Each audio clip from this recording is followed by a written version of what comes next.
PR হলে কালো টাকা, মনোনয়ন বাণিজ্য, পেশি শক্তি এগুলো করতে পারবে না যারা, তারা পিআরকে বাধা দিচ্ছে। পিআর পদ্ধতির পক্ষে এখন বাংলার অধিকাংশ জনগণ মত দিয়েছে। দেশের নাম্বার 1 ট্রেডিং অ্যাপ নিফটি ফার্স্টে পাচ্ছেন ট্রেডিং এর সব সুবিধা, dual exchange access, company analysis, portfolio তৈরি করা সহ আরও অনেক ইউনিক ফিচারের সাথে ট্রেড করতে ডাউনলোড করুন এক্ষুনি। বড় দলের নেতারা বলছেন যে মানুষরা ইভিএম বোঝে না, তারা পিআরও বোঝে না। আরে বাবা, ইভিএম কি আর পিআর কি?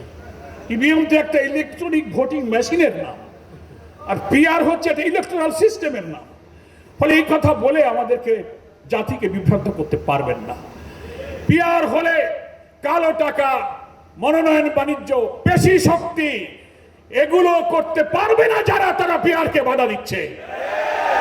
একটা কোয়ালিটি রিচ পার্লামেন্ট হবে, প্রত্যেকটি ভোটের মূল্যায়ন হবে। পিআর পদ্ধতির পক্ষে এখন বাংলার অধিকাংশ জনগণ মত দিয়েছে। অনেকগুলো জরিপ বলছে 70 অথবা 78% লোক বলছে পিআর পদ্ধতি নির্বাচন হতে হবে। লোয়ার হাউস এবং আপার হাউস প্রস্তাবিত দুই হাউসেই আমরা পিআর এর নির্বাচন চাই। প্রিয় ভাইয়েরা, আমার কথা শেষ করতে চাই এই কথা বলে, সব সংস্কার প্রস্তাব এর আইনি ভিত্তি দিয়ে আগামী নির্বাচন এই সরকারের অধীনে না হলে বাংলাদেশের ভাগ্যে এক মহা দুর্যোগ অপেক্ষা করছে। তাই সব দেশপ্রেমিক রাজনৈতিক দল, ইসলামী শক্তিকে আমি আহ্বান জানাবো, আমাদের প্রিয় আমিরে জামাত ডক্টর শফিকুর রহমান একটি মানবিক নতুন বাংলাদেশ গড়ার জন্য জাতীয় ঐক্যের ডাক দিয়েছেন। আমরা বক্তৃতায় বলবো ব্যক্তির চেয়ে দল বড়, দলের চেয়ে দেশ বড়, কিন্তু যখন নিজের স্বার্থ আসবে তখন কথা উল্টে গিয়ে বলবে দেশের চেয়ে দল বড়, দলের চেয়ে ব্যক্তি বড়।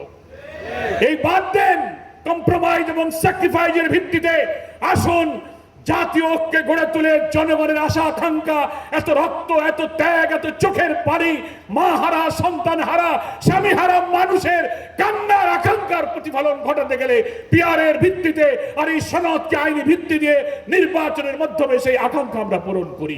একটি মানবিক, একটি নতুন বাংলাদেশের মাধ্যমে উদাহরণ সৃষ্টি করেছে জামাত ইসলাম। এই যে ডাক্তার তাহের ভাইয়ের নেতৃত্বে আমাদের ঐক্যমত্য কমিশনে জামাতের প্রতিনিধিরা দায়িত্ব পালন করছেন। আমরা অনেক স্যাক্রিফাইস করেছি, আমাদের অনেক প্রস্তাবনা ছিল, সব দলের ঐক্যের স্বার্থে জামাত অনেক কিছু ছাড় দিয়ে হলেও আমরা ঐক্যবদ্ধ হওয়ার চেষ্টা করছি। বড় বড় দলেরও দায়িত্ব আছে, আপনি স্যাক্রিফাইস করুন, কম্প্রোমাইজ করুন, জুলাইয়ের বিপ্লবের গণ আকাঙ্ক্ষাকে বাস্তবে রূপ দিতে ঐতিহাসিক অবদান রাখুন, জাতির কাছে স্মরণীয় হয়ে থাকুন।